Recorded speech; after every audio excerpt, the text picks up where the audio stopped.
Buenas tardes a todos. Estamos encantados de hacer este acto de presentación de un nuevo libro. Es un libro de Denis Criado, que está aquí a mi lado. Y bueno, yo os voy a presentar a los presentes. Voy a empezar por Agustín Paniker, que es editor del libro, y ahora os voy a contar un poquito más sobre él. Y aquí tenemos a Pablo Dors, que es prologuista del libro y que también es muy conocido, pero que yo os voy a contar un poco más sobre él, y Denis Criado, el autor del libro. Bueno, pues este va a ser un poco un coloquio entre todos. Luego podéis preguntar lo que queráis, tanto a Denis como a los presentes, ¿no? Pero bueno, de momento voy a empezar diciendo un poquito, poniendo en contexto quiénes son y lo que pueden aportar. Desde luego está claro que son tres especialistas en algo muy necesario hoy en día, que es que en espiritualidad, se podría decir, ¿no? Y en estos tiempos revueltos, que nos digan cómo podemos llevar mejor nuestra vida espiritual, pues creo que es muy necesario. Así que paso a contaros un poco quién es cada uno. Bueno, empiezo por Pablo. Pablo Dors es sacerdote, escritor, fundador de la red de meditadores Amigos del Desierto, y es autor de una decena de libros traducidos a las principales lenguas europeas, entre los que destacan, por supuesto, Biografía del Silencio, un auténtico hito en la historia del ensayo español, donde reflexiona sobre la práctica de la meditación y el camino del autoconocimiento. Este libro le convirtió en una figura destacada del pensamiento espiritual contemporáneo.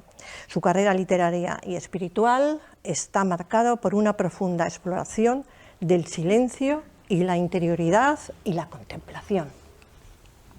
Él tiene además un proyecto en ciernes, del cual seguramente nos va a hablar y porque nos va a interesar muchísimo, que es, además de la Fundación Amigos del Desierto, que ya seguramente muchos conocéis, pues va a ser la Fundación Pablo Dors, que es otro proyecto que él, si quiere, va a explicar luego. Agustín Paniker es un conocido y muy dedicado director de la editorial Kairos, pionera en la divulgación en español de las tradiciones religiosas de Asia, centrada en filosofía, psicología, ciencia o espiritualidad. Es autor de más de media docena de libros y asimismo investigador independiente y escritor, especializado en India, así como profesor en el Máster de Religiones y Sociedades de varias universidades. Y Denis, que es el autor del libro y el que más nos va a contar cosas, supongo, y por lo menos se las vamos a preguntar. Él es profesor de yoga y meditación. Durante 15 años pasó largas estancias en ashrams en Estados Unidos e India, recibiendo en 2011 la transmisión en el linaje de Paramahansa Yogananda. Es doctor en estudios de la conciencia en San Francisco, y bueno, estudió en San Francisco, y graduado en Teología Oriental en la Universidad de Cambridge, en Inglaterra. Actualmente imparte cursos y retiros a nivel nacional e internacional.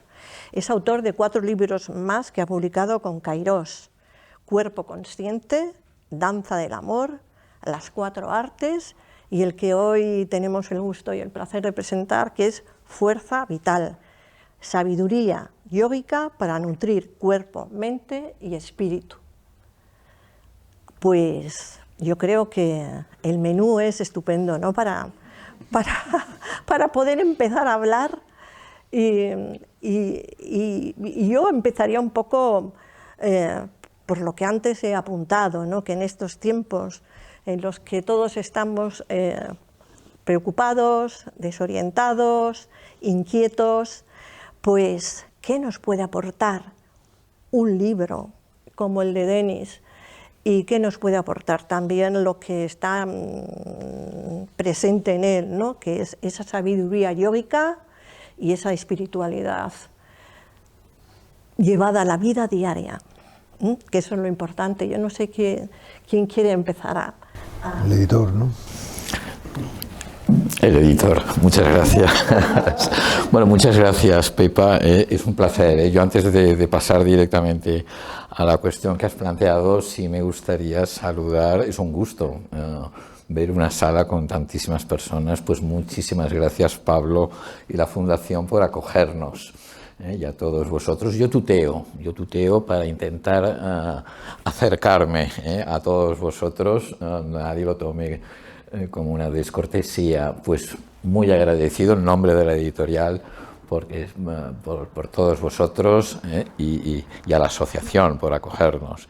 Y a vosotros, a Pepa, por estar aquí, Pablo, no solo por compartir esta mesa o estos sillones, sino por el prólogo en el libro, que es un factor siempre muy importante, y también le tengo que agradecer a Denis. Mi intervención va a ser de agradecimiento, yo estoy agradecido en la vida, y a Denis es el cuarto libro que ya publicamos, por lo tanto tú reiteras tu confianza en Kairos, y Kairos reiteramos nuestra confianza en Denis. Esto está muy bien, tener una asociación, editor, y voy a intentar pescar a Pablo también, yo eso va a ser más difícil, pero eso de tener un tándem editorial-autor es muy importante, Por tanto, bueno, pues también te agradezco mucho. Y bueno, ya ahí la cuestión que has dejado en el aire, la sabiduría yógica. A mí me gusta mucho ese concepto, no hablar del yoga en singular, porque además hay muchas formas de entenderlo, de practicarlo, de vivirlo, sino de sabiduría o de cultura yógica. Y hay muchas maneras de entenderlo y creo todos los que estamos aquí, que tiene un mensaje interesante, contemporáneo, importante, que podemos incorporar. Además, el libro se centra en el prana, en la energía, en la fuerza vital. Y yo que he estudiado un poco la historia del yoga, yo soy especialista en India, como ha dicho Pepa, el yoga ha sido vivido y entendido, como decía antes, de maneras muy distintas según la época. No es lo mismo el yoga en las Upanishads hace 2500 años, el yoga con Patanjali hace 2000 años o 1800, el yoga en la época tántrica, donde el cuerpo empieza a asomar, a tener importancia, el yoga muy corporal, muy físico que se practica hoy en día. Pero si hay un elemento que los vehicula, que hilvana todas las formas y todas las prácticas de yoga, es el pranayama. Es lo más esencial, la respiración, el control de la respiración y el manejo de las energías vitales que fluyen. Eso ya lo tenemos en las Upanishads y sigue siendo central. Hay otras tradiciones más meditativas, otras más corporales, otras, pero todas son pránicas.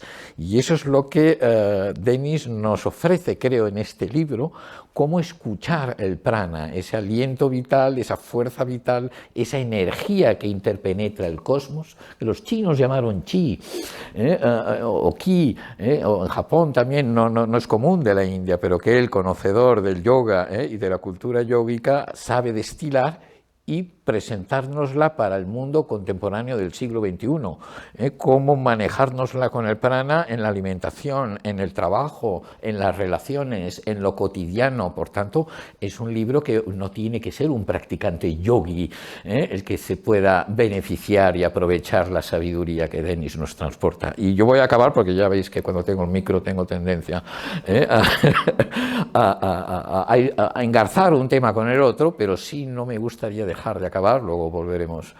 Sí, yo conozco mucho a Denis porque, bueno, yo codirijo una revista de yoga que se llama Yoga en Red, que no os lo he dicho, por eso también estoy aquí, pero aparte de eso soy amiga de Denis, y sé que él explica muy bien las cosas que no son términos y conceptos que no son muy habituales en la vida, digamos, actual, ¿no?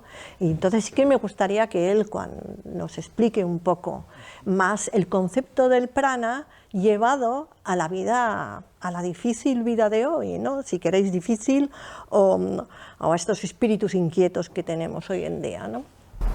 Vale. Ok, después, ¿no? Sí, Sí. después, cuando tú quieras. Cuando quieres citarme Sí, primero. claro que sí. Bueno, pues buenas tardes, ¿qué tal estáis? Me da mucho placer, mucha alegría estar con todos vosotros, sobre todo porque a la mayoría o a muchos os conozco, ¿no? Y entonces es como estar en casa. También quiero agradecer el hecho de poder reunirnos en esta sede de la empresa Omnicom y tener un acuerdo especial a David Colomer, que es por el cual estamos aquí, que es un amigo y que hace poco a trabajadores de esta empresa, pues nosotros les hemos dado un retiro llamado Metanoia, cambio de mentalidad, y por eso estamos aquí, porque hemos establecido este vínculo de amistad entre esta empresa y nosotros, Amigos del Desierto, la fundación que tiene mi nombre, ¿no? Y luego pues deciros que realmente para mí es un privilegio muy grande pues estar con Denis y con Agustín. Y por supuesto Pepa también, pues yo, en fin, no contaba que íbamos a estar aquí, pero encantado de estas palabras introductorias, ¿no? Pero, o sea, Agustín está haciendo un servicio extraordinario.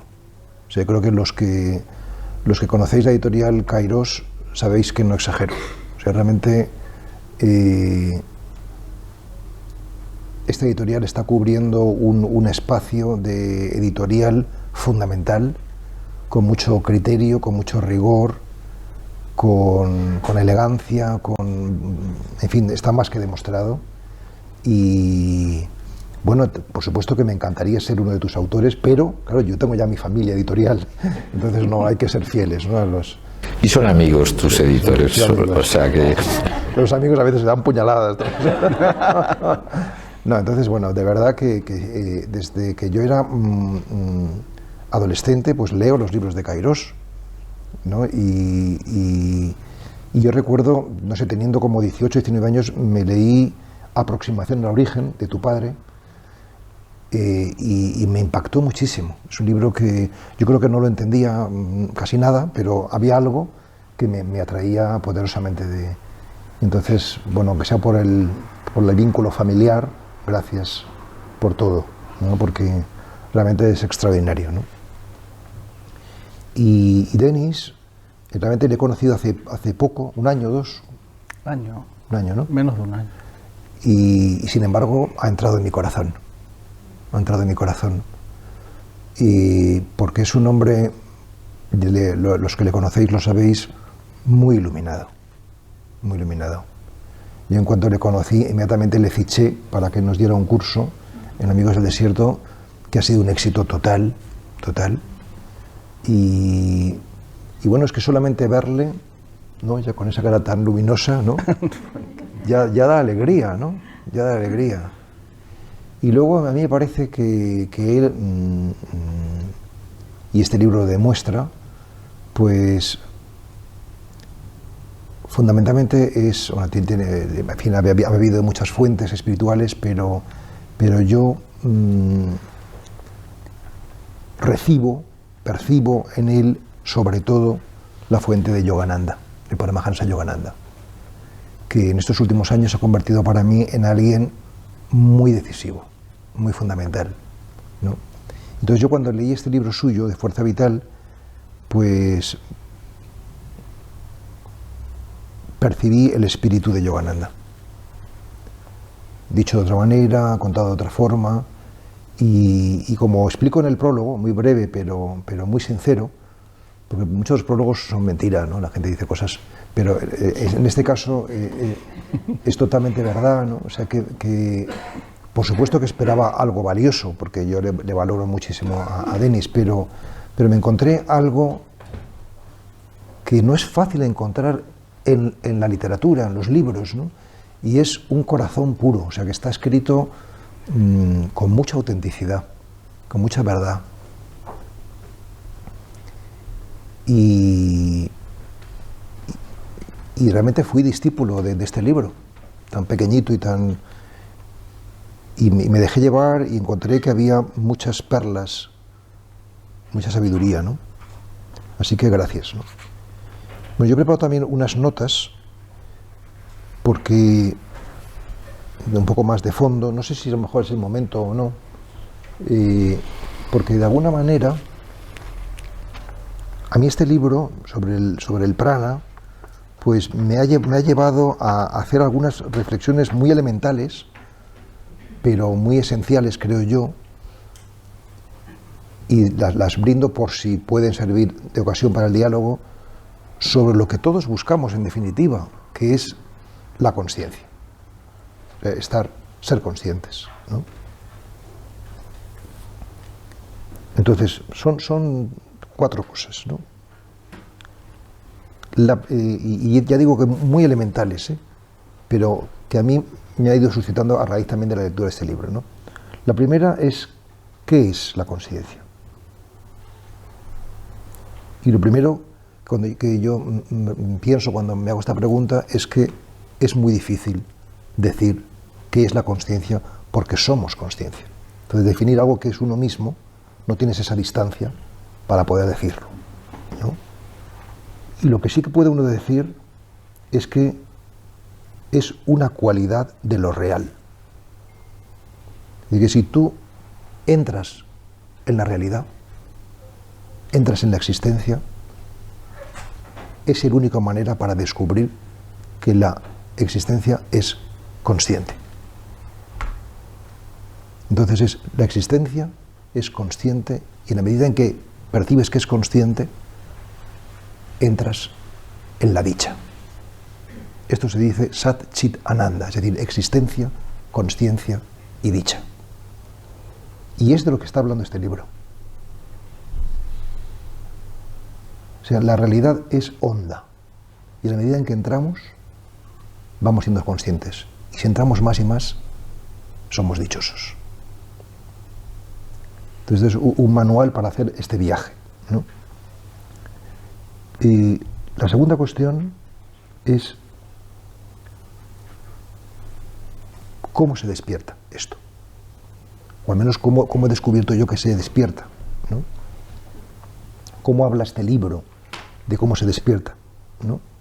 Entonces se despierta fundamentalmente cuando el parloteo interior cesa. O sea, por eso la meditación es una vía de acceso fundamental. Cuando logramos que el parloteo interior no haga tanto ruido, es cuando vamos entrando en la consciencia. ¿Por qué? Porque en la medida en que va cediendo ese parloteo, vamos descubriendo, a veces poco a poco, a veces de manera muy súbita, la interconectividad. Es decir, que todo está vinculado con todos, con todo. O sea, por ejemplo, yo ahora mismo, es que no sé cómo decirlo, o sea, pero yo siento que no sois simplemente personas distintas, sino que realmente hay un vínculo profundo entre nosotros en este momento. Yo lo veo claramente, ¿no? Y cuando hacemos esa experiencia de interconectividad, de interconexión, esto nos hace comprender que nosotros somos con conciencia, que somos de la misma cualidad espiritual, o sea, que somos el ser. Este libro habla de este descubrimiento, ¿no? Y por último, y ya podemos dialogar o como queráis, ¿no? Este descubrimiento, ¿qué es lo que produce en nosotros? ¿Qué es lo que ha producido en mí o está produciendo? Primero, te cambia la percepción. Te cambia la percepción en el sentido de que ves las cosas mucho más luminosas y bonitas. Francamente, yo os veo muy bien. O sea, os veo realmente muy bien. O sea, es decir, me sorprende que seamos todos tan guapos, o sea, y tan intensos, ¿no? O sea, y esto no me pasaba antes. O sea, antes la gente me parecía, bueno, pues más o menos, ¿no? O sea, o que guapo, o que feo, pero ahora no. Ahora todos me parecen, pues bastante bien. O sea, parece una broma, pero, o sea, sobre todo Denis, o sea, es muy luminoso, o sea, claramente, ¿no lo veis? Es claro, ¿no? O sea, decir... Sí, un segundito, termino enseguida. Luego el cambio perceptivo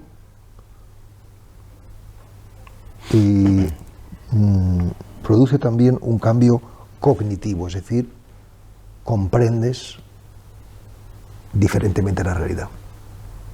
O sea, porque lo que comprendes es que tú eres eso. O sea, Denis soy yo. Lamento daros esta noticia. Nosotros somos uno, ¿no? O sea, cambia la comprensión. Se sale uno de la pesadilla de la separación, ¿no? Y por último, después de un cambio perceptivo, un cambio cognitivo, hay un cambio afectivo. O sea, precisamente porque has comprendido, pues te sale ya,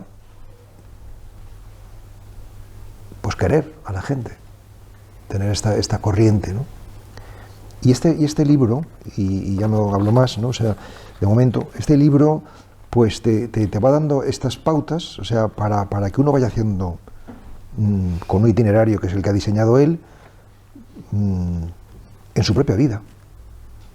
Y en ese sentido pues es muy valioso, porque es como un mapa o son unas consignas, es un libro práctico. Y nada más, pues agradecértelo y agradecer tu vida que cuaja pues en esta pequeña y gran obra, y gracias sobre todo por tu amistad. Muchas gracias, Pablo. Bueno, yo agradecerte mucho tus palabras. Mi sombra es más grande que mi luz, eso te lo puedo asegurar. Y bueno, agradecer a Agustín por la confianza desde la primera vez que pude publicar el primer libro, Cuerpo Consciente, porque sé que no es fácil publicar en la editorial Kairos. Crecí con libros de Kairos en la estantería, en la habitación, en los viajes, y siempre fue como, pues, ¿cómo voy a estar yo en el catálogo de Kairos? Porque solo con ver los nombres, pero quería confiar en lo que podía aportar. Y me acuerdo una vez que me dijiste: es difícil publicar en Kairos el primer libro, más difícil el segundo. Y eso se me quedó como diciendo, ¿qué querrá decir? Entonces, claro, digo, o sea, que si no vende bien, que si no va bien el primero, olvídate del segundo. Pero eso me ayudó a mí para escribirlo de forma simple y que pudiera llegar más a un público. Y bueno, ese ha sido un poco el estilo, ¿no?, de los 4 libros, y este es incluso más abierto. Los editores decís lo mismo, porque el mío también me dijo, ¿Qué te mi dijo? primer editor, que era Herralde, me dijo, el segundo libro es el importante. Sí, sí. Eso es la experiencia de... Sí. El primero es para ver, ¿no? Sí, primero es la novedad, tal, pero sí, efectivamente, el segundo tienes que demostrar que efectivamente puedes mantener como autor, ¿no? Y tienes algo que decir. Claro. Y luego agradecer a Pepa por la confianza de... Bueno, la amistad sobre todo que tienes con mi madre, Maite Criado, que me dio siempre la oportunidad de estar delante de alumnos desde muy joven, cuando había muy pocas escuelas hace 25 o 30 años en España, y empezar a ver cómo llegaba las enseñanzas pues a las nuevas generaciones de España, mientras yo estaba a veces en la India, a veces en California, en los ashrams, estudiando también a nivel práctico con maestros espirituales de varios linajes. Y igual, gracias por la confianza y por estar aquí. Pues nada, Denis, encantada. Hay una entrevista en Yoga en Red, no es por hacer publicidad de mi revista, pero que yo entrevisto a Denis. Es una entrevista a los que la habéis leído, ¿verdad? Maravillosa, porque le pregunto cosas también más personales, más de su trayectoria, más, y es francamente una hermosa entrevista. Sí. Pero ahora puede responder la pregunta, ¿no?, de que lo has hecho antes. ¿Cuál? Sí, sí. Ah, sí, la Sí. del prana. Exactamente, sí. Pero antes de eso me gustaría saber, Denis, la motivación. ¿Qué es lo que te motiva a escribir, después de 3 libros, efectivamente, a tirar por este camino? Bueno, sinceramente lo que he visto desde la pandemia, claro, los 2 primeros libros van sobre cómo es la práctica consciente en la esterilla, dentro del rectángulo de la esterilla, la práctica formal, que podríamos llamarla. El tercer libro, Las 4 artes, sabiduría yógica para una vida consciente y plena, ya era una enseñanza que me enseñaron para vivir, bueno, no voy ahora a repasar las 4 artes, en la vida cotidiana. Y bueno, pues lees, ¿no? Te empapas de cómo está la cultura y sociedad, y lo que siempre sale es el cansancio crónico, la fatiga crónica que padece la sociedad. Mientras la tecnología aumenta, se dispara, la gente, bueno, tiene otros retos, a lo mejor no llega a fin de mes, no llega, o sea, tiene crisis, pero hay una crisis subyacente que es el cansancio crónico. Entonces empecé yo a ver qué puede decir las enseñanzas ancestrales, de aquello que me enseñaron mis maestros, sobre todo 2 discípulos directos de Paramahansa Yogananda y luego de otros linajes también. Y claro, todo va al prana, cómo gestionas la energía vital en tu vida. Si la gestionas mal, te cansas, te agotas. Pero claro, la perspectiva es holística. No es suficiente con hacer ejercicio, cuidarse o una buena alimentación, sino el prana también se gestiona con quién te relacionas, desde qué intención te relacionas y si estás, sobre todo, por eso de lo de espíritu, conectado con tu alma. Esa sintonía espiritual de la que tú hablas, ¿qué es exactamente? Pues es manifestar el propósito vital que todos tenemos como conciencia pura, como alma, un propósito vital que se manifiesta a través del corazón, del sentir, como por ejemplo un poeta, un escritor, un emprendedor, un músico. Incluso puedo decir algo, hay poetas o escritores que no se cuidan a nivel de cuerpo o no hacen ni ejercicio, pero son una fuerza vital. Entonces la pregunta es cómo es posible que alguien que sí se cuida enferme, alguien que hace yoga, que incluso, bueno, a veces puede incluso meditar o una alimentación impecable, ¿por qué se enferma? Y la persona que a lo mejor, ¿no?, el típico poeta cubano o el músico cubano que llega a los 100 años, ¿Por qué cubano? Pues porque vive muy bien, no sé, o lo que sea, ¿no? Pero eso no es una fuerza vital, pero porque han permitido y han dado espacio a manifestar su alma con total libertad. Claro, aquí la idea es un enfoque integral. Cuidarse en la medida que se pueda, pero sobre todo manifestar una pasión para servir a los demás, porque eso te da una fuerza que no se acaba, eso te da vida. Entonces eso termina un poco más con lo que estábamos viendo, es decir, hay personas que no estén cansadas solo, es que no tienen ganas de vivir, no tienen ilusión por vivir. Hay un vacío. Entonces la meditación y otras prácticas que ayudan no solo a ir al cuerpo y a la mente, sino que ayudan a conectar con esa energía. Todo es energía en el universo. Las estrellas es energía. Dante Alighieri decía que el amor es la fuerza que mueve el sol y las estrellas. Cuando conectas con Eros, ¿no?, en la antigua Grecia, cuando conectas con esa energía a través de una expresión auténtica, te llenas de vitalidad. Uno puede ir a un spa, puede ir a un resort, pero puede salir apagada. El libro va de conectar con esa fuerza.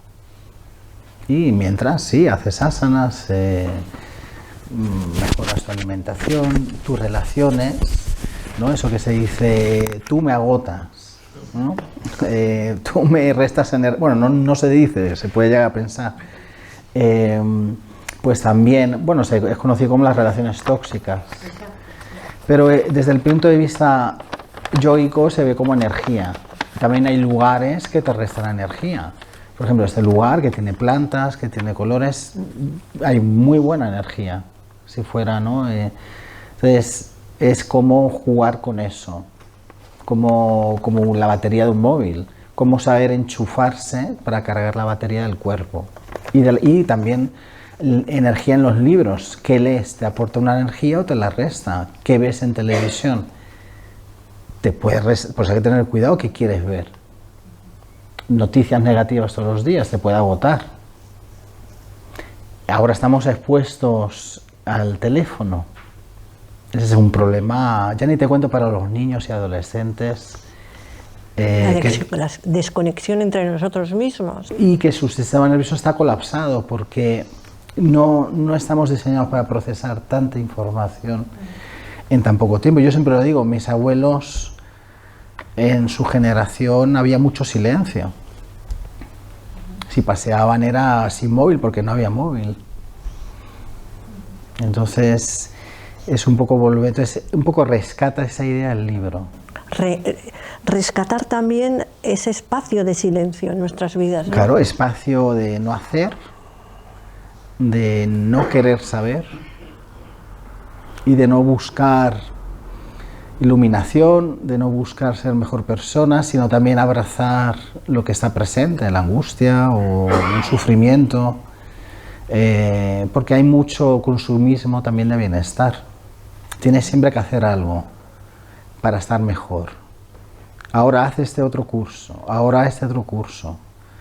Eso agota. Y la práctica que se encuentra en el yoga y también en el budismo es anclarte en el no hacer, no buscar. Eso se le llama el fantasma hambriento. O sea, el fantasma que consume cursos de bienestar o espirituales o consumismo de ropa o de lo que sea, ¿no? Pero no tiene un suelo en el estómago. Entonces todo lo que come se lo deja atrás, ¿no? Entonces todos tenemos un fantasma que si no somos conscientes no va a parar de consumir. Entonces también apunta eso con lo suficiente, como el cuenco de los monjes, que te dan lo suficiente, lo que quepa, dame de comer lo que quepa en el cuenco, no más. Entonces, si no me doy cuenta de que tengo un fantasma hambriento, pues no voy a parar de tener ansiedad por saber, por el nuevo método, el nuevo... y eso te va a agotar. Sí, pero yo siempre tengo un poco la inquietud de cómo encontrar el término justo, el término medio, ¿no? Entre la desconexión del mundo.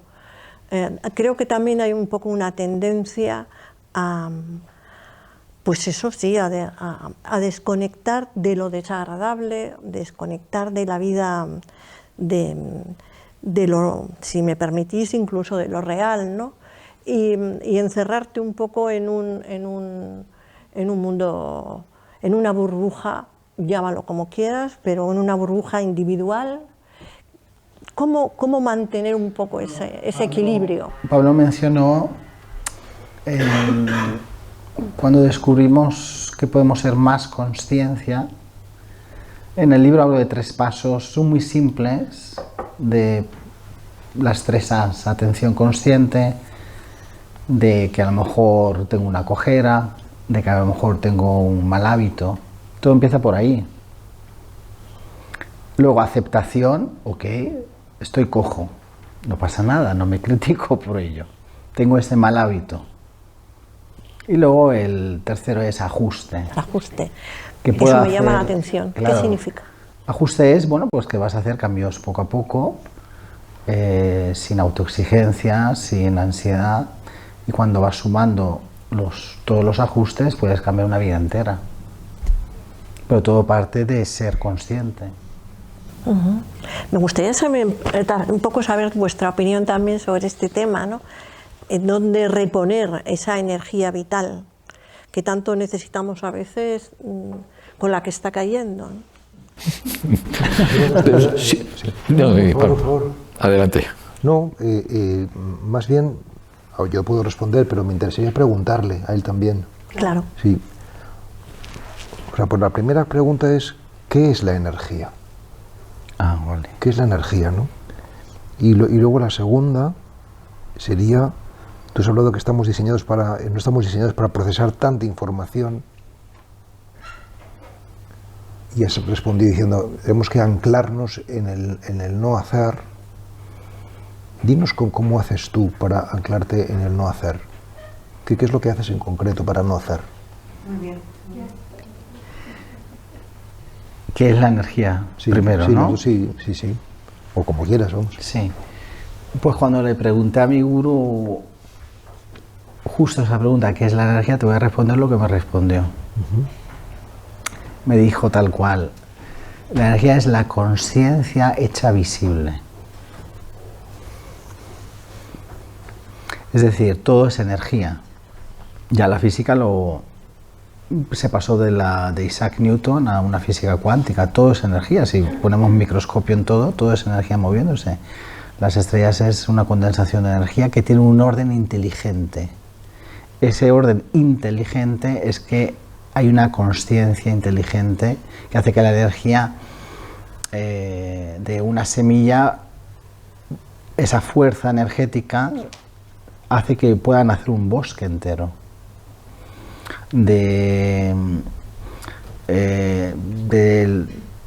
Por ejemplo, de la oruga hay una crisálida, hay un desorden, esto es la teoría del caos, hay un desorden energético entre las células y de ese caos nace un orden, es una fuerza que tiene una inteligencia y fíjate la cosa más bonita que nace, una mariposa.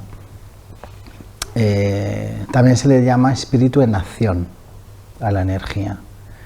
Y somos energía, somos polaridad energética. La electricidad es energía, la energía solar es energía, lógicamente. Todo es energía y nosotros, más allá de que somos carne y hueso, somos energía. Entonces, pero la mayor energía que se dice en el yoga es cuando conectas con la energía del espíritu, que supongo que también en el cristianismo Jesús lo hablaba. ¿Y la otra pregunta cuál era? ¿Cómo haces para no hacer? Pues a través del silenciamiento y cuando la mente se relaja en la esencia que uno es y somos. Es la meditación, en definitiva. Claro, pero incluso cuando después de meditar formalmente, a lo mejor paseas por solo el hecho de pasear en el parque, sin ningún motivo alguno. Entonces a veces esto lo dice mucho Krishna a Arjuna. Tiene que haber hacer en el no hacer y no hacer en el hacer. Es decir, tú paseas por la montaña por el mero hecho de pasear, sin ningún objetivo de marcar, no sé, una marca o un algo. De degustar, como decía Ken Wilber, saborear el momento presente, tal y como es, sin ningún propósito, sin ningún objetivo del ego. Es un poco, ¿no?, lo que...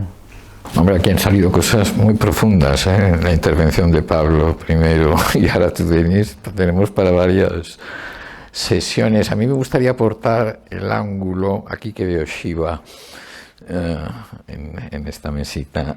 Shiva es la consciencia, pero Shiva siempre está en cópula, según muchas tradiciones hindúes, con la diosa, que es la energía.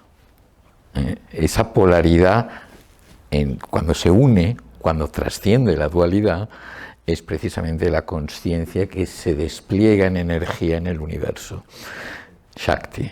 Y entonces Shakti es tanto esa semilla de la que hablabas, como ponerle la mano a tu hijo a ver si tiene fiebre o no tiene fiebre, o como la pimienta que ponemos al guisar. A veces la espiritualidad se encuentra en lo más cotidiano, a veces no, yo es donde realmente la encuentro, no necesariamente en el no hacer. Claro, los dos integrados. Siempre se dice que no hay Shakti sin Shiva, ni Shiva sin Shakti. Exacto.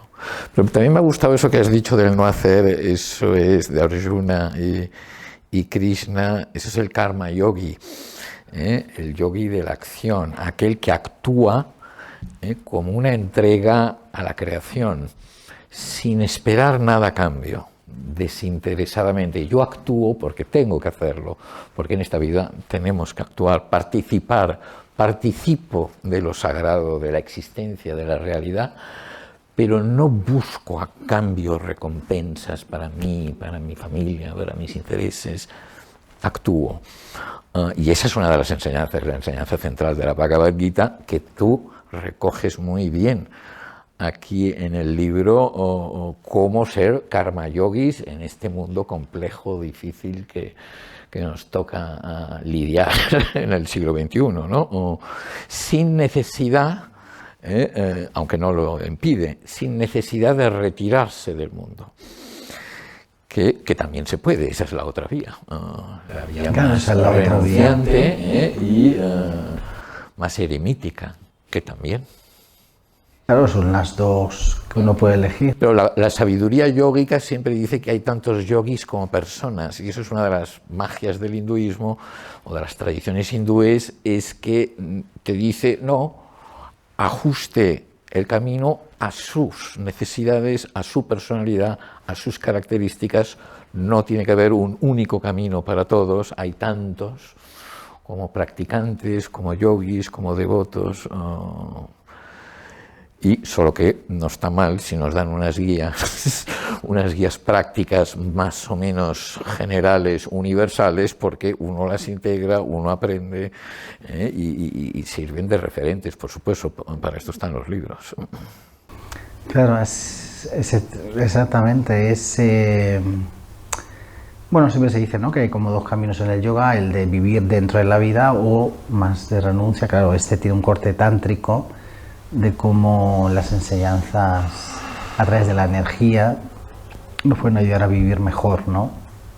Y ser más conscientes del ego, de purificar, como dice Patanjali, la mente, y ¿no? Chitta Prasadanam, el Sutra 1.33, que al final la práctica de yoga te lleva a un cuerpo-mente más embellecido, más puro. Y hay un Hanam, que se llama, Hanam en sánscrito significa, eso lo decía Patanjali, hay una salida, hay una vía de escape, hay una solución para ello. Y es el silencio, la meditación, el ser más consciente. Entonces, yo creo que es lo que enseñan los linajes de yoga desde este corte más tántrico, y más en los tiempos de hoy, ayuda a conectar con el interior, incluso con la sombra interior, que a veces si no la observamos, si no la abrazamos desde la luz de la consciencia, pues sale de forma encubierta, sale de forma saboteadora, sale de forma autodestructiva para los demás incluso, y lo que decías, al final esa acción está contaminada por esa sombra inconsciente. Ahí se nota que bebes de dos fuentes, la tradicional hindú y la occidental, que eso está muy bien, porque entonces es un lenguaje que combina, y yo creo que en este cuarto libro y además ya desarrollas tu propio lenguaje, anclado en la tradición, anclado en California también, pero California me empapé del movimiento de Human Evolution, que se inició en los años 50, 60 en Salem, imagínate, y ahí siempre integran ciencia y espiritualidad, psicología o filosofías de Oriente. A ver, no está bien que lo diga así, pero un poco el talón de Aquiles de las filosofías de Oriente es que nos habla mucho de la sombra. Sí. El ego, como si el ego fuera el malo de la película o el miedo el malo de la película. Y hay que matar al ego, destruir al ego, desintegrarlo, pero en Occidente se descubrió hace 100 años que existe la sombra sin y que existe un ego que trabaja con la sombra y que si no se la hace más madura, no te la puedes quitar, no la puedes aniquilar, sino simplemente es hacer un ego más maduro, más bañado de consciencia. Entonces es ahí cuando realmente podemos madurar. Y de ahí el enfoque más integral, claro. Porque si no estaría cojeando de... Sí. Es que si no hay una clara tendencia al bypass espiritual. Si no, es hay una decir, evasión, sí, claro. utilizar la espiritualidad para escaquearte de tus sombra, de tu mundo que te controla, y entonces mucha gente... No hay loto sin lodo, se dice. Exacto, entra en la senda espiritual para sortear eso.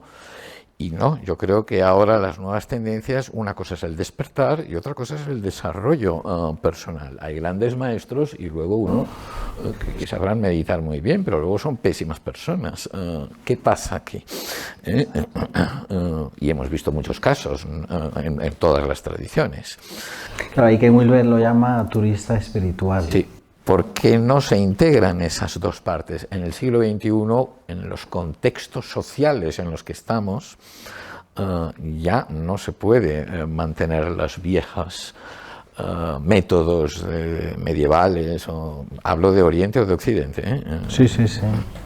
Pero ¿cómo distinguir, como tú haces un poco, ¿no? Apuntas en el libro, la espiritualidad profunda, honesta, del materialismo espiritual, del consumismo espiritual? ¿Cómo para alguien de fuera que quiere iniciarse un poco ese camino, pero no sabes bien cómo hacerlo? Bueno, hay señales que se buscan cuando se presentan enseñanzas espirituales a un grupo de personas, sea de la tradición que sea, y nunca se habla del sufrimiento, nunca se habla de aquella parte de uno que no quiere ver o que rechaza, que es la sombra. Nunca se habla de las heridas del pasado, traumas, y se pone a caldo al ego. O ahí hay una evasión espiritual en ese discurso. Porque se ha descubierto que todos tenemos sombra, pero también sí, todos somos luz, conciencia. Entonces hay que iluminar a esa sombra. Entonces, si vemos que hay esas señales, es que hay un discurso de evasión, de al final no querer estar bien. O sea, aquí la práctica integral es, hay una parte de ti que no está del todo bien, que sufre, y hay una parte de ti que está perfectamente bien. Abraza los dos. Entonces al final la práctica es: estoy bien con aquello que está bien en mí y estoy bien con aquello que no está del todo bien en mí. No tengo preferencia. Estoy en satisfacción con mi insatisfacción. ¿Pero quiero cambiar o no quiero cambiar? Sí, cambio, pero sin forzar, sin buscar, sin tener esa ansiedad. Entonces, materialismo espiritual es cuando no reconozco que hay una sombra en mí, cuando reconozco que hay cosas de mí que no se pueden sanar, y eso está bien, eso es lo que te hace humano, te hace vulnerable, ¿no? Y hay cosas que se pueden sanar y que van a cambiar, pero entonces esto es como un jardín interior. Sabes que, bueno, si de vez en cuando le pones agua, si de vez en cuando pones abono, pero no puedes estar ahí todos los días a todas horas viendo y rezando que las flores florezcan ya. Tienen su ritmo, su energía vital. Eso es. Porque yo creo que se abusa bastante de la palabra transformación. Mucho. Hasta el punto de que se ofrecen transformaciones de fin de semana, express, ¿no? ¿Tú crees que esto es posible? A ver, a nivel así es muy sutil, todo es transformación en todo momento. Desde que hemos nacido ya hemos empezado a morir, todo es transformación. Ahora, es cierto que en algunos contextos se puede acelerar, eso sí, Es verdad, pero depende de qué contextos. Yo me acuerdo cuando fui al ashram, me dijeron, esto no es un resort. Bueno, ya lo sé que no. Esto, aquí no se viene a aprender. Ah, ¿no? No, aquí vienes a desaprender todo lo que tienes en la cabeza. Ah, vale.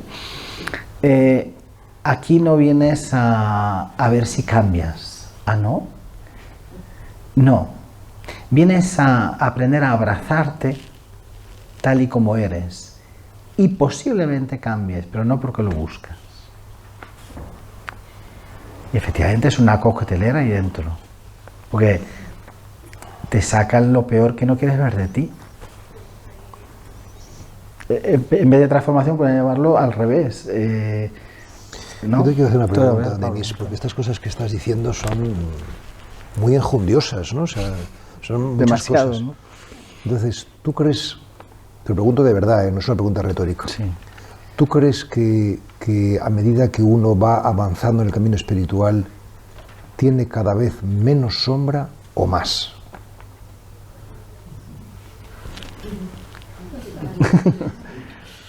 Hace las mismas preguntas que... No, sí. No, yo también me ponía esas preguntas. Claro, se dice que cada vez... Esto es como ir al gimnasio. El gimnasio de la conciencia. Si tú vas al gimnasio, vas a tener más músculo, te vas a tonificar más. Si uno medita, pero poniendo también el objetivo de invocar a la sombra. Y hay ejercicios de autoindagación consciente para ver qué partes de uno no es del todo consciente. Entonces, con ese tipo de prácticas, uno puede hacer la sombra más consciente. Como eso lo decía mucho... O sea, convocarla Wilber. expresamente. Hay prácticas, claro. ¿Te parece que es bueno eso? O si a veces te quedas en los vipassanas, si te quedas muchas horas sentado, va a aparecer. Eso sí, pero Sí. la convocas tú expresamente. Si estás muchas horas no es necesario, pero luego hay otras prácticas que se pueden trabajar directamente desde la conciencia y la sombra. Pero se dice en psicología transpersonal que uno nunca va a llegar a conocer la totalidad de la sombra. Y si uno deja de meditar, es como si uno deja de hacer ejercicio. La sombra se va a hacer más inconsciente. Entonces va a salir de forma más encubierta. O sea que a mayor luz, mayor conciencia de la sombra. Sí. Por tanto, la experimentas más. Pero es una disciplina. Si yo dejo de comer sano, pues no estaré en este peso dentro de 6 meses. Entonces, si dejo de meditar, no estaré tan lúcido dentro de 6 meses. La sombra me habrá poseído seguramente. ¿Se entiende esto? O sea, es una práctica. Es como ducharse. Me ducho hoy, pero no significa que mañana no me duche. Tengo que seguir todos los días duchando. Entonces es una ducha O sea, que interna. la persona más iluminada no es aquella, por ejemplo, que no se enfada, sino que es más consciente de sus enfados. Yo es que tengo alergia a la palabra iluminada, pero Bueno, es una palabra sí, así, o sea, más consciente. Sí. Es una práctica, ¿no? Agustín, ¿cómo lo ves? Bueno, yo es que estoy muy poco iluminado, entonces estoy en un nivel... No, pero es muy interesante. Esto es el kit de la praxis. En principio, de lo que es la sombra es lo que Jung, es la manera junguiana de llamar lo que Freud llamaba inconsciente.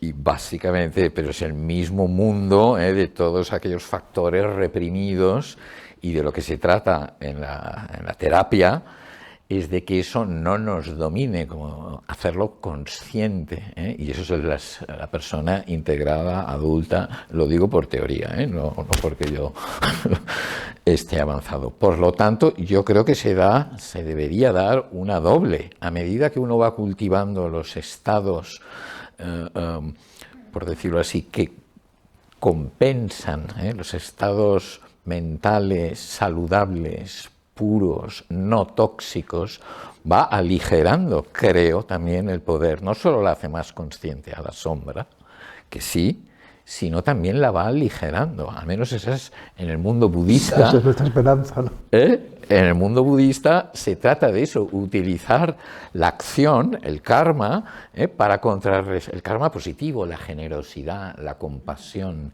el amor, el altruismo, utilizar estas acciones para neutralizar, para atenuar los impulsos, la sombra, ese enfado, ese odio, esa envidia, esa codicia, que inevitablemente están ahí y que está muy bien hacerlas conscientes, pero también hay que rebajar el peso de eso.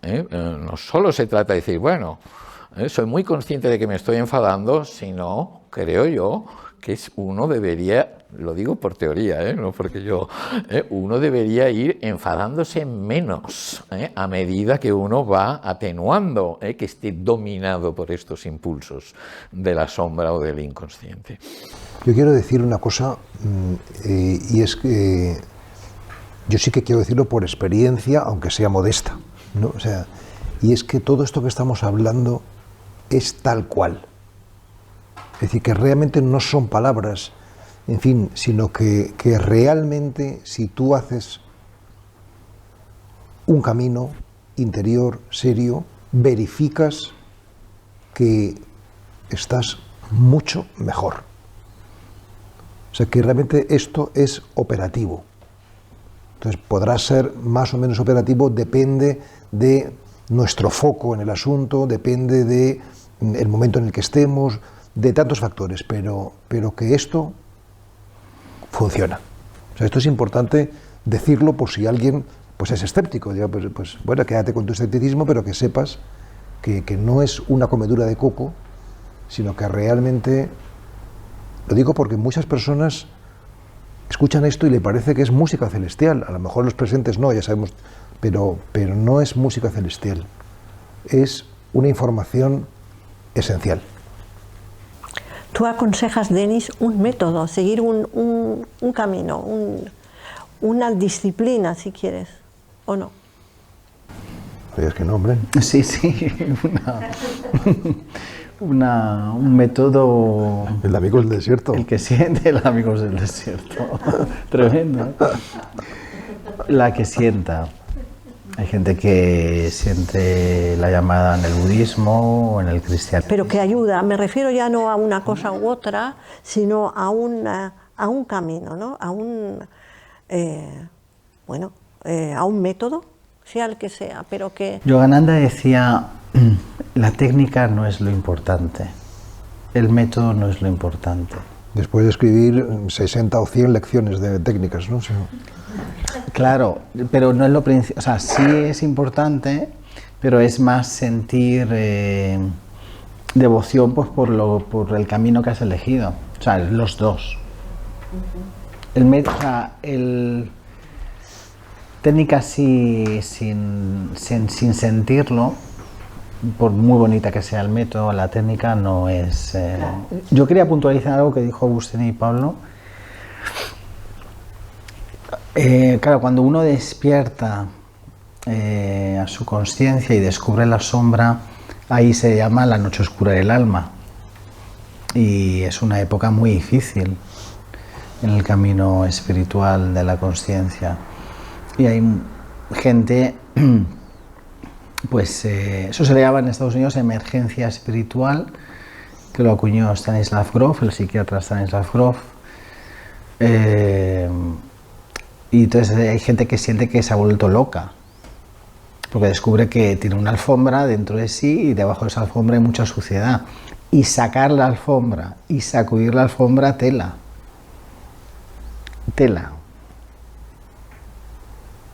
Hacer así con la sombra.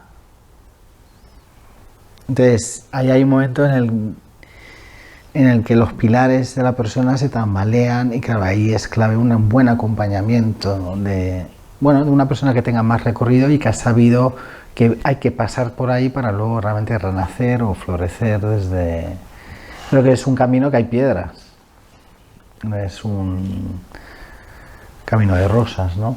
No es un camino que haya piedras, sino que el camino son las piedras. Son las piedras, exacto. Yo no sé si queréis decir algo más, porque me gustaría dejar un poco de espacio para que las personas que están aquí, que no sé, seguramente se les han ocurrido muchas cosas por preguntar, mucha curiosidad quizá por ciertas cosas que se han dicho. Así que por favor animaros y podéis preguntar a quien queráis. Quizá no estamos atravesando, nosotros, el mundo, un tiempo de pesimismo espiritual, es decir, hablas de la energía, ese fluir cósmico, que estamos en una etapa triste o tristemente triste, eso es San Agustín, y estamos atravesando ese túnel cósmico de la tristeza espiritual que hay que navegar como sea y superar esas sombras, las heridas, las tinieblas y atravesar el Hades y llegar más allá. ¿Es el tiempo cósmico o somos nosotros mismos los que vemos la tiniebla que no existe? Menos mal que no soy el autor. Sí, yo estaba pensando, digo, vaya. La herida es preciosa. Ya lo dijo Rumi, a través de la herida la luz pasa. Gracias a la sombra somos más luz. Entonces el sufrimiento se abraza, porque en el sufrimiento integrado, aceptado, hay mucha sabiduría. Quizá ahí salga la energía de la compasión. Quizá lo pongo por decirlo, pero muchos maestros hablan así. Hablan de que al aceptar el sufrimiento se transmuta en una energía compasiva. Entonces no hay que... el enfoque occidental es mucho de curar las heridas, mucho de no sufrir, mucho de no abrazar la tristeza, sino de ser alegre. Eso es una parte de la dualidad. Hay felicidad y tristeza, hay alegría y hay a lo mejor momentos de miedo. Entonces la práctica es abrazar la polaridad. Hay virtudes, hay vulnerabilidad. Entonces, en la tristeza, en el sufrimiento, que a veces la mente rechaza, la mente dual rechaza, porque tiene una mente raga, que se dice en sánscrito, siempre busca el placer, la alegría, la dicha. Hay que abrazar la no dicha. Y cuando abrazas la no dicha, incluso se dice que se abre más el corazón humano, porque sientes más a los demás. Eso es el bodhisattva. Entonces, claro, si anuncio un taller para abrazar tu miedo y tu sufrimiento, no creo que se apunte nadie. Si pongo un taller para que seas feliz, es probable que se apunte a la gente. No estoy de acuerdo. No, vale, pero bueno, me entiendes la idea, ¿no? Que la sociedad en la que vivimos no sabe qué hacer. Yo tampoco estoy de acuerdo porque de todo el calendario litúrgico católico, el día donde se acude más a la iglesia es el miércoles de ceniza. Es decir, que realmente lo sombrío llama, pero un montón. Las charlas, por ejemplo, que damos nosotros en retiro de iniciación, Sí, la que más interés suscita es la charla de la sombra. O sea, todo el mundo está ahí tomando nota como locos. Yo publico a un autor muy conocido, un monje budista que ya murió hace muy poco, Thich Nhat Hanh, vietnamita, y tengo muchos libros, pero hay uno que se llama Felicidad y otro que se llama Miedo. Los publiqué simultáneamente y yo pensaba como tú que iba a vender mucho más felicidad, que vendo 4 veces más miedo que no felicidad. Porque ahí, hay que ponerlos en el mismo lote. sí. Uno va después del otro. Y está el de Sonríe al miedo, de Trumpa. Este también es otro. Ese es muy... Pero bueno, esa es la idea, que a veces, lo que quería decir es, cuando mis alumnos vienen y a veces en los círculos de yoga se habla demasiado de que seamos amor, busquemos la dicha, ¿sí? La paz. Y el discurso aquí es, no, abraza tu no paz. Abraza tu tristeza, tu sufrimiento, pero desde la conciencia. Ese es un poco porque hoy en día hay, más allá de estos puntuales libros, hay muchos libros de, por ejemplo, cómo ayudarte a vivir en el aquí y en el ahora. Desde esta perspectiva integral es, sí, aprende a vivir con más atención en el aquí y en el ahora y aprende a estar en el no aquí y en el no ahora, cuando tu mente esté en el pasado y en el futuro, porque no puedes estar siempre en el aquí y en el ahora. Es los dos. Bueno, pues sobre todo darte las gracias porque yo soy una de las personas que se ha beneficiado de ese curso que dice Pablo, del curso este que diste en Amigos del Desierto. Pues yo soy una de las personas que me ha acercado a esto gracias a ese curso, así que muchísimas gracias. Lo segundo, bueno, pues a raíz de ese curso me llamó la atención Yogananda, ¿no? Voy a leer, y empecé a leer autobiografía de un yogi.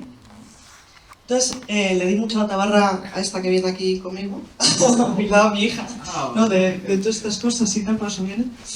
Y bueno, la cosa que yo quería preguntarte es, aquí, como autor, Pablo ha dicho que él ha sentido la energía de Yogananda en este libro, ¿no?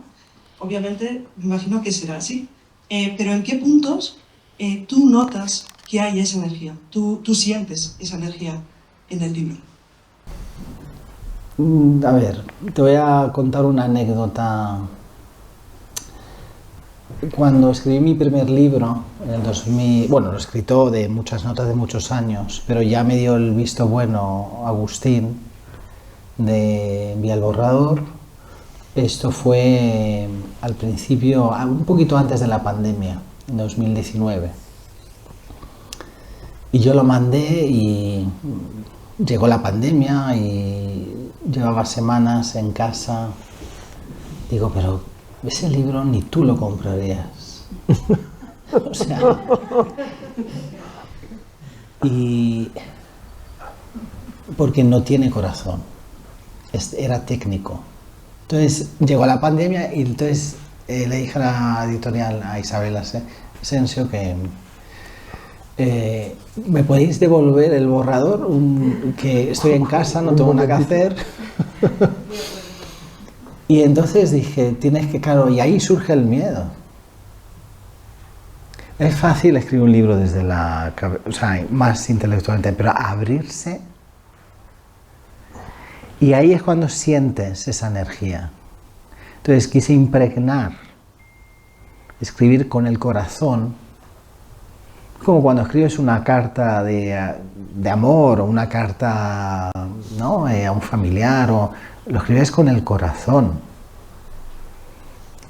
Me tuve que asegurar que desde el principio hasta el final tuviera ese corazón. Entonces luego, claro, bueno, era mi primer libro, luego me llegaron pues comentarios anónimos en Instagram, he sentido sobre todo los de Yogananda, porque Yogananda, por ejemplo, en su bestseller, Autobiografía de un yogi, que ya lleva más de 100 años como bestseller. Impresionante. Siempre entre los monjes del ashram nos decíamos entre hermanos y hermanas, pero ¿cómo puede ser que ese libro, no, a veces no, sigue siendo, y la conclusión que llegábamos era, le puso corazón. Le habló de cuando murió su madre, el dolor que le causó, el anhelo profundo que tenía por conocer a un maestro. Todos nos identificábamos con esa historia. Hasta Steve Jobs, que aquí hay algunos empresarios, en su funeral regaló a todos los participantes, que escribió como quería que fuera el funeral, autobiografía de un yogi, porque ese libro le impactó tanto de hacer las cosas. Entonces, un discípulo directo, Yogananda, que fue mi maestro, que estaba lleno de luz. O sea, yo cuando lo vi me quedé un rostro como una bombilla de luz. La gente, es que luego decimos, pero cuando ves ese tipo de cosas, se tambalea todo. La gente lloraba, yo entraba en un estado, es que no, era impresionante ver eso. Él decía, todo lo que hacemos es para purificar nuestro corazón. Y seamos siempre, entonces, y siempre me decía, y nos decía otros, sí, todo lo que hagas, sigue siempre tu corazón. No sé si... Entonces he intentado siempre en los libros que salga del corazón, sentido. No, yo cuando estuve en Cambridge, allí me machacaron durante 4 años estudiando en la Facultad de Divinidad con Lipner. Claro, todo es muy desde la cabeza. Y me acuerdo una vez el catedrático de religión comparada me dijo, necesitas a un gurú. Porque él sabía que había que bajar aquí. Y de ahí pues otro camino empezó. Es una respuesta muy buena la que te ha dado, porque efectivamente yo creo que lo que yo percibí era eso, era ese corazón, ¿no? Me dais 2 minutos porque yo quiero leeros una cosa. Que es ¿De tus libros? No, de mi libro no, de Yogananda. Desde las profundidades del ensueño, al subir la escalera en espiral del despertar, susurraré, Dios, Dios, Dios. Tú eres el alimento y cuando rompa el ayuno de mi negra separación de ti, gustaré tu sabor y exclamaré mentalmente, Dios, Dios, Dios. No importa dónde vaya, el reflector de mi mente regresará siempre a ti, y en la ruidosa batalla de la actividad, mi silencioso grito de guerra será Dios, Dios, Dios. Cuando el clamor tormentoso de las pruebas estalle y aúllen las preocupaciones, ahogaré su clamor cantando con alboroto, Dios, Dios, Dios. Cuando mi mente teja sueños con los hilos del recuerdo, en la mágica tela bordaré, Dios, Dios, Dios.